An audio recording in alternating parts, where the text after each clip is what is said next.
This is my extremely ratchet attempt at making a professional YouTube video. 2 lamps and a box with a book under it. Great.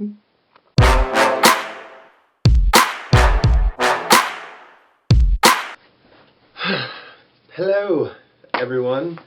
Okay, so, this is like my first time trying to make like a real professional quality video. So fingers crossed that we'll be able to do it and it will look good and everything like that. Yeah, today, this is kind of like revamping my channel a little bit because all of my other videos have terrible sound quality and terrible video quality. So I'm going to try and kind of up the ante, I suppose, and make it a little bit better. So, anyway, what this video is going to be about is going to be my coming out story. I'm going to tell everybody about what happened with that in an effort to make other people feel more comfortable about talking about their homosexual issues or, you know, coming out stories, things like that. If you've experienced something similar to my story, to help you work through yours, or maybe if you're currently going through something, to help you figure that out and everything like that. So that's my goal with this. I've kind of had an interesting situation. I come from a really conservative Christian home, and that has played a huge part in the whole coming out situation itself. So basically, I've known that I was gay for a really long time. I remember there was countless situations that when I was younger that just made me like affirm that yes, I am gay, like being attracted to other boys in my class, or you know, like having little crushes on people. There have been times when I've been attracted to girls too, so but pretty much it's developed into a full 100% attraction to boys. So about the time that I was 13, 2011, November of 2011 actually, I was walking out of church with my mom, and her and her friend had just been having a discussion about gay people in the church. Whether they should be accepted in the church, accepted as in allowed to come to church, not accepted as in like, yay, be gay, or if they should be allowed to be clergy members, things like that. So I basically told Mom on the way to lunch after we got out of church, I was like, so I think that they should be allowed to go to church, and I think that they should be allowed to hold certain positions in the church. She obviously disagreed with me. We kind of had the whole discussion, and I told her, I was like, yeah, I mean, I have a ton of gay friends. Like, I have gay friends in my youth group at church. I have, you know, gay, lesbian, bisexual friends. I don't have a problem with it. And so I guess she had been wondering, because she asked me as we were getting out to get lunch, well, do you feel that way? And honestly, if she hadn't asked me, I don't know that I would have ever told her.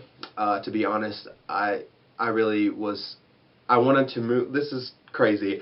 My picture-perfect life was to move out of the country. I wanted to go to Ireland because I just really love Ireland. And I wanted to live there and be gay, and nobody in the world except for me and my friends over there would know. I wanted to keep it from my family forever. I wanted to hide the fact. And so if she had not asked me, I don't think I would have ever told. But for some reason, I just took the bull by its horns, and I told her, and I said, yeah, you know, I do feel that way, but I'm bisexual, which at this point in my life, I don't consider myself bisexual. And, you know, we talked about it, and I was like, but you can't tell Dad. Please do not tell Dad. And we kind of cried a little bit, and that was a whole thing. And she, you know, when I was saying to her, yes, I think it's wrong, and I need to work on it, and I need to overcome this, then everything was fine. And so, but I was just like, please don't tell Dad. Please don't tell Dad. And she was like, okay. Well, like 3 or 4 days later, me, her, and my dad went to lunch. After we finished lunch, they both got in the car, and me and my mom had driven separately. And I thought that was odd. And so they basically said, you know, we need to talk to you about something. And I was like, oh, dear Jesus. So they said, my mom had in fact told my dad, and it took me a really long time to get over that because I felt like my trust was betrayed. And they basically said that they had been to see an ex-gay therapist and that they wanted me to go see that therapist. So I said no for a really long time, and about 2 or 3 weeks I was like, I'm not going to see this therapist. I will not go see this therapist.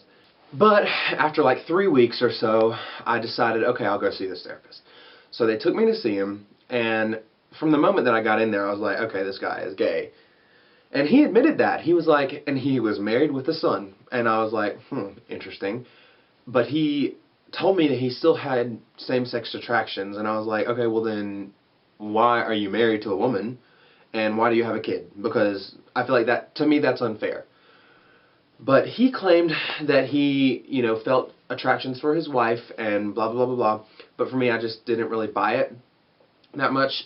So I told him, or I told my parents after, I was like, I'm not going back. And that's when things really started to go downhill. Once I started expressing that, well, maybe this isn't wrong. Maybe this is the way that I was born. Maybe this is the way that, even if I wasn't born that way, that I somehow became this way, and it's a part of God's plan for me. I have to, it's there for a reason. I don't know if you believe in God or not, but I do, and I know that I'm gay for a reason. So, once I started developing that idea, they took a different approach, and for about 2 years, all they did was yell at me and argue with me about it, and it was just the worst time of my life. My dad kind of stayed silent, but my mom especially. My dad retreats from conflict a little bit and is quiet when people are yelling. Well, my mom is the opposite. Me and her would argue all the time, and even if it had nothing to do with being gay, it would somehow come back to that. For 2 years, they threatened to send me off to military school, which, what would that have done? No. They threatened to, disown me, all this other kind of stuff. Well, not disown me, but, remove me from the household if I were to get involved with another guy. And it was bad. And I didn't want to be a part of our family anymore. I remember going on this family vacation to this thing called the Virginia Creeper Trail. And it's this bike trail, and it's really beautiful.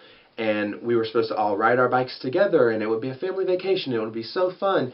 But when I got my bike, I rode it and waited for them in the car when they finished, because I was so done at that point. I did not want to be a part of my family anymore, because if they can't accept me, then why am I going to accept them? So basically, during that period of time, I started developing these unhealthy, codependent relationships with my friends, because I was basically I was picking and choosing my new family.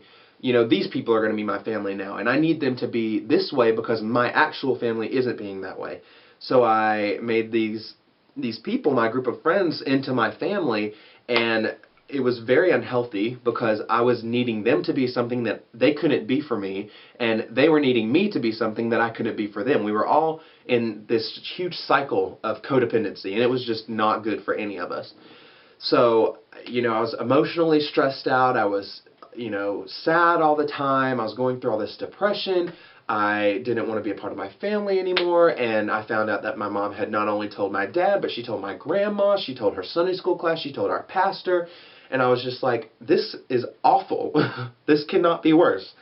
And so over time, basically, what has happened is that we just don't really talk about it, and there's a mutual understanding, and I love my parents, they love me. They just don't accept that about me, and that's okay. I can't force them to. But me and my mom are really, really close now. We are very, very close. She can't, for her, she can't accept that about me. It's just not in the plan. And it's not that she doesn't accept me, she just doesn't accept that part of me, and she doesn't embrace it, which I can't force her to. And I'm okay with that, but I don't really know how that's going to play out once I, live my life. But for now, it's working. It's fine. We just don't really talk about it. We talk about other things, and we're very close.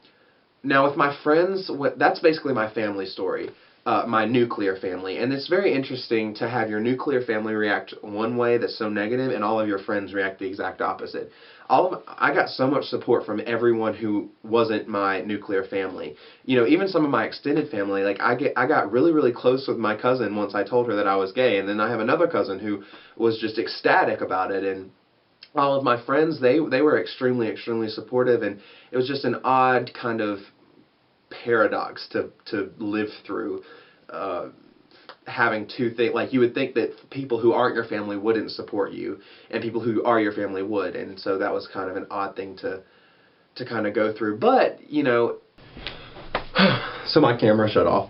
Anyway, but what I've learned through all of this is how to be in close proximity and live with people and work with people who think completely opposite of the way that I think, who hold completely different values and things like that. And that's indispensable information that everyone has to learn at some point. And I've learned that there are people, whether or not the people that you feel like should be there for you, if they're not, there are people out there who will be there for you. But you also have to recognize that you can't force those people to fulfill a need in you that you can't fulfill yourself. You have to fill that void in yourself through personal growth and through relationship with God. And if God isn't in the equation for you, then that part of it is just taken out. But for me, it is in the equation. So for me, that the way that I filled that void was through personal growth and relationship with Him, and trying to understand where my parents were coming from, because there's a reason that they think the way that they do. And as much as I want them to think the way that I think, I can't force them to, because it's the same struggle, just on both sides. They don't see my view, I don't see their view. I'm trying to force them to see my view. They're trying to force me to see their view. It's just a big misunderstanding, basically.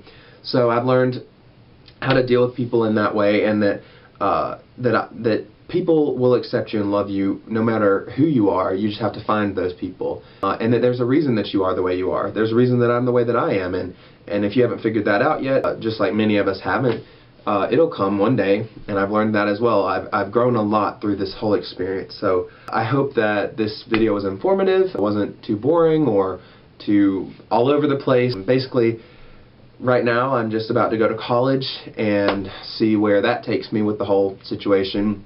And I guess we'll just see how it goes from there. But yeah, so if you're going through a similar situation where you have unaccepting parents, religious parents, things like that, you can comment below and share your story, or you can comment what you think about mine.